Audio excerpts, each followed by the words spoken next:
Is it here? It's here! Quick, we need to bring this upstairs. This out.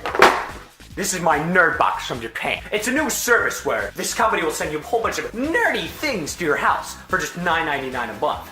But if you use the special word sellout, you can get a 20% discount off of your first box. Isn't that awesome? Alright, so when I open this, I want everyone to say hashtag #LudaChief. Ready? Hashtag #LudaChief. Alrighty, so we got ourselves some rope. That can be used for something. Got a lot of, oh, and we also got a lightsaber. Oh, and it's one of those old-fashioned lightsabers where it doesn't glow up, but it's just a whole bunch of plastic. So, you know, that's pretty cool. You know, you can have like 5 minutes of fun on that before it starts to get all like bruised and stuff, makes it look dumb. What else do we got here? We got ourselves, Shrek Fairy Tale Freak Out. Oh, Freak Down, excuse me. And, ooh, a note. It says, nah, that was dumb. Now that was just the standard box, but if you sign up and you pay like $5, you will get the premium box. Oh, I gotta fix the camera. Ooh, what's inside the box? More boxes. There's an infinite amount of boxes.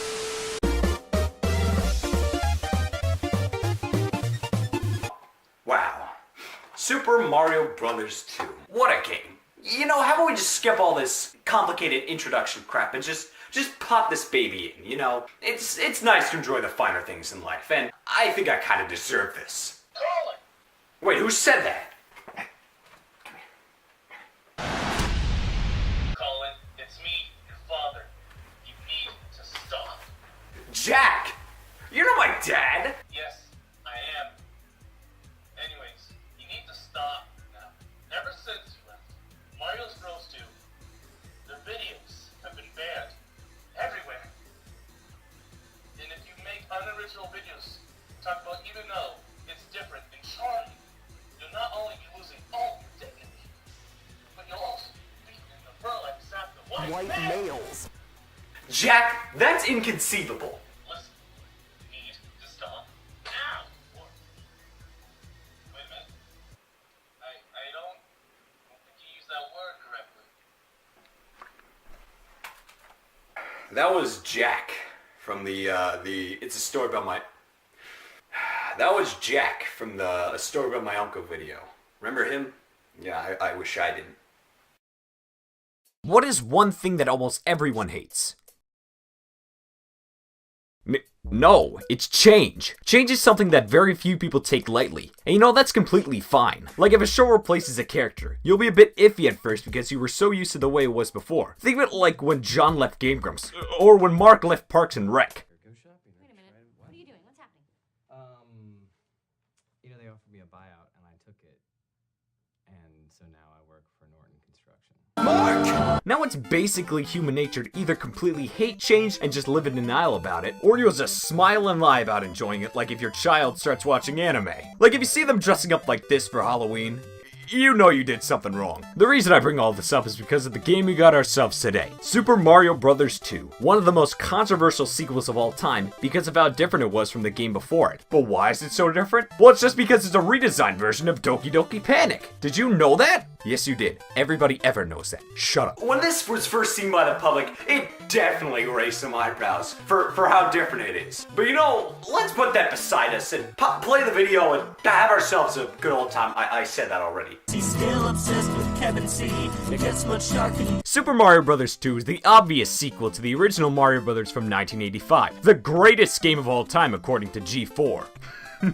Remember when those guys were a thing? Now, with Mario Bros. Being one of the most acclaimed and loved games of all time, making a sequel to it didn't seem easy. Even though almost every Mario game ever is better than it. Stop! Please. But this was the 80s, a time where white people could wear crap like this, and not get roasted for it. Anyways, 1988, Mario 2 was released to the public and BAM! It began. The world started to try and learn why this game was so different from the one that came before it. Now, the internet didn't exist at this time, so your typical American child couldn't ask their buddy in Japan, "Daichi, my friend, what is this? Why is Mario 2 like this? I don't like it. I don't like change. Make it stop." So to sum it up basically, in 1986 Nintendo creates the real Mario 2, but it was harder than any of Ron Jeremy's work. So they decide to scrap it and find a game called Doki Doki Panic, put a new coat of paint on it and ship it to the West as Mario 2. Weird thing though is that some people have used this as a reason to hate the game. But when you line up all the Super Mario games in order, one of them just sticks out like a sore thumb. And that game is Super Mario Bros. 2. No, I don't really hate Mario 2, but when you compare it to the other Mario games, this game just has ass written all over it. You know, shit like this, it just makes me go from 0 to pissed off in 2.5 seconds. Okay, settle down, buddy. Like, just because it's different compared to the other Mario games doesn't mean it's bad. In fact, some of the differences here have molded a lot of things in future Mario games. Matt, he's a psychomaniac. Matt. Hold on, let me eat some ice cream.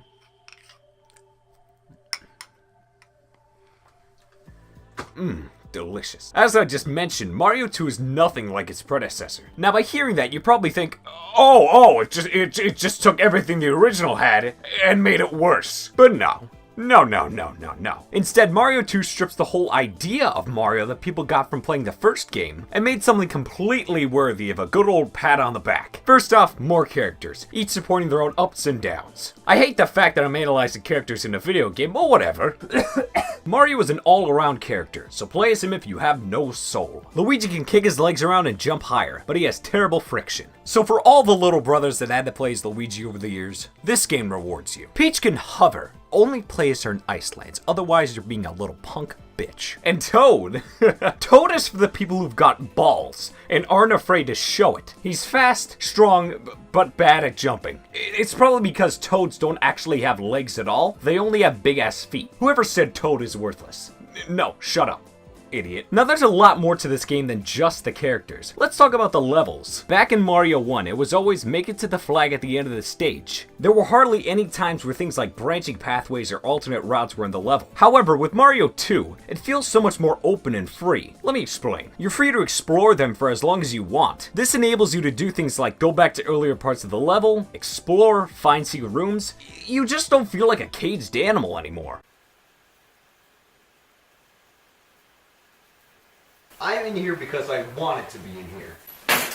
It's just something about this game that captivates the feeling of a whole new world. There's nothing here that makes you think you're playing the same game again. New sceneries, new enemies, and you're not even fighting Bowser or saving the princess. You don't even know what you need to do in this world until the very end. Back in Mario 1, you at least knew you were gonna fight the real Bowser at some point. And you know you were also gonna find the princess after 7 of these. Mario, the princess is in the castle.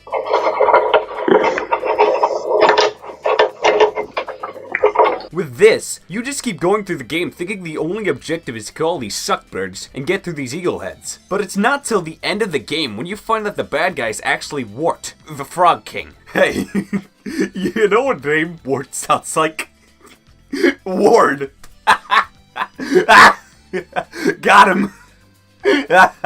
Oh man, I gotta show him this joke. Colin, that was the single most unfunny and unoriginal joke of all time. Do you know how many times I've heard that joke throughout my life? I've heard it so much that I have literally lost more faith in humanity than when people started making videos on YouTube, telling their viewers to stop disliking their videos. It's like, come on, this will only make the dislikes go up. Anyways, I hope you and every single person that has made that joke in the past dies a slow and painful death. Your screams of agony will be the only thing that will lift my spirits that you're on, doings have sunk so low. You are nothing more than dirt. Dirt that I step on, dirt that I spit on, dirt that God wasted his time creating, and the world would be a better place if that dirt didn't exist. Also, Color Splash is best Mario paper game. Now, even though I love this game for what it is, there's no denying the fact that it's completely different from everything that came before it. This was everything at the time.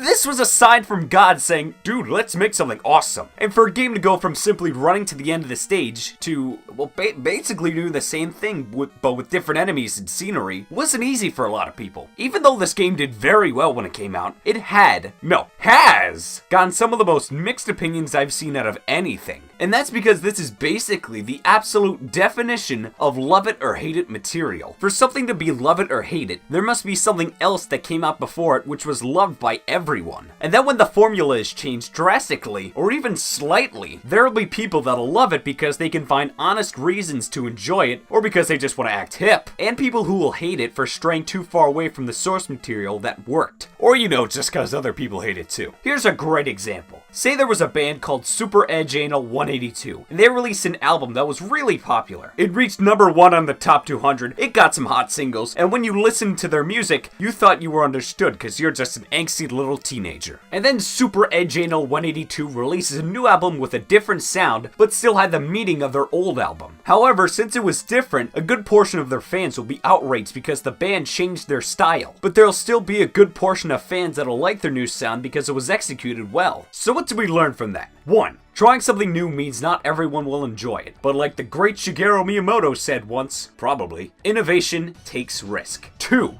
I'm amazing at coming up with names. And 3. Super Edge Anal 182 got Linkin Parked. No one's gonna get that. Sorry for getting off topic there, but yeah, Mario 2 was very different. And that was scary for some, but at the end of the day, all that matters is that the game was made. I say this because by having the game, we were able to learn that Nintendo didn't want the next game in the Mario series just to be a clone with slight differences from the original. Instead, it proves that Nintendo wanted to take a risk when they released it. They knew that end result, not everyone would like this game, but it was a welcome sequel to many. And hey, honestly, it's better that we got this game instead of the actual Mario 2. If you're unaware, you ever heard of Mario the Lost Levels? That was gonna be the real Mario 2. If people knew about that in '87, I think everybody would enjoy the Mario 2 they were given. If Japan said it was too hard, then that meant something. That was a good joke. But okay, bottom line is Loot Crate is stupid, and Jack, you end off the video. Life. Filthy whore. I got 600 subs from insulting a nerd online. I could have become Leafy too, but I decided to do this instead. Thank you for watching. I love you.